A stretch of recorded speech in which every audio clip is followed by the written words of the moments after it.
Hello, I'm Kenny Ramirez, and today I will be talking about a project that I implemented for 18 weeks. The project is called Growing Together, a project for helping others and personal improvement.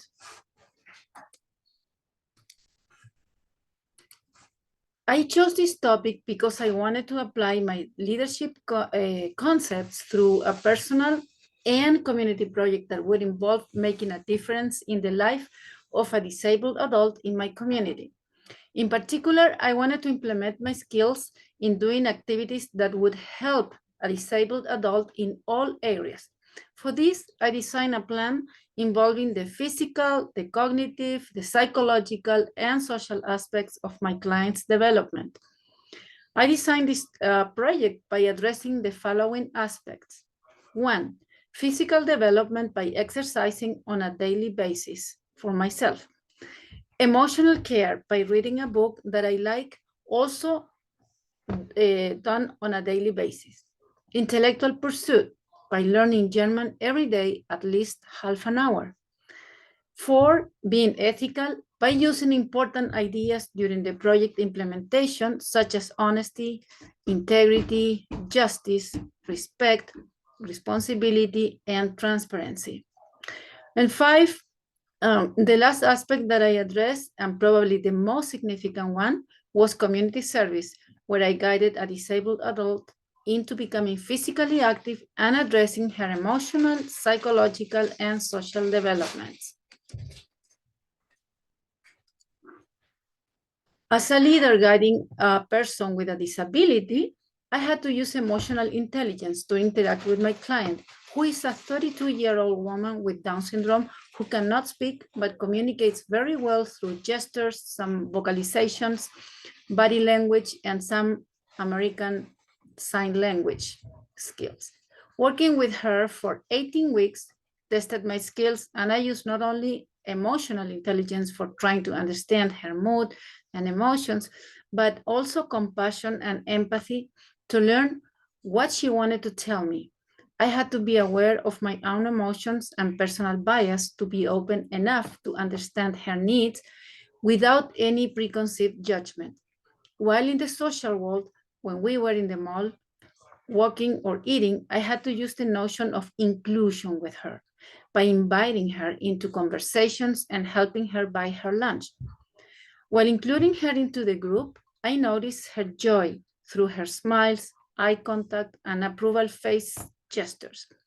In this way, my constant interaction with her in public spaces sent a message to others on how joyful and easy it can be to socialize with a special need person.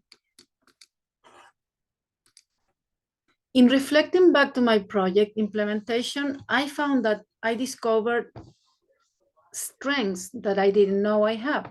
For example, I didn't know that I could take care of myself emotionally by reading a book I like every day. I didn't know I could follow a daily schedule of learning a new language to boost my cognitive skills.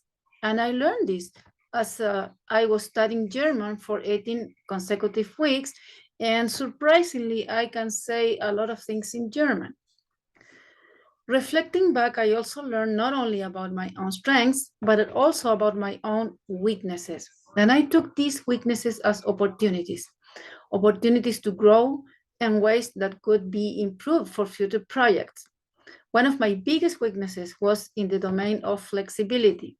It was hard for me to get out of my plan with my client and adjust my already perfect daily schedule to her needs. By using the concept of leadership, emotional intelligence was a big one. Empathy and quick thinking, along with adaptation to the situation, were others.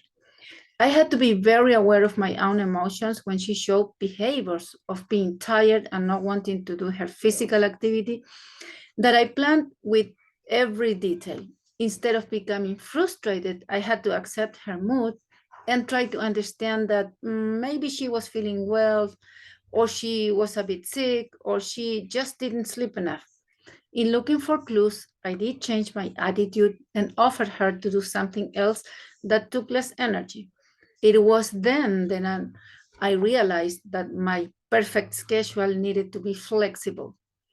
I also learned that weaknesses are not weak, but opportunities for doing things different next time and even better. This was my opportunity to grow.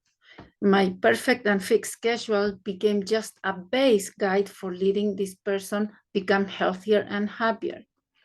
Another concept in my analysis of this project was the idea of threats. I asked myself, what were the threats that were directly out of my control that impacted my project? It might be hard to believe that it was the weather. Yes, the weather. I did not consider the weather in my planning, and when I read about it as a threat for projects, I thought it was irrelevant and I discarded it.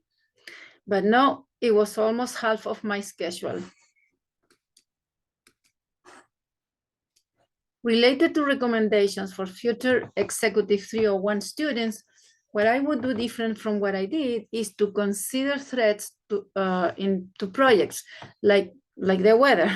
The weather was one of my biggest threats to the implementation of this project because I planned many outdoor activities and most of the days were sunny. But the most impeding element that I did not see until we were outside was the freezing wind, even if it was sunny. Therefore, I had to quickly change the outdoor activity for an indoor one. My lesson was to actually consider threats that might affect the project plans, like the weather.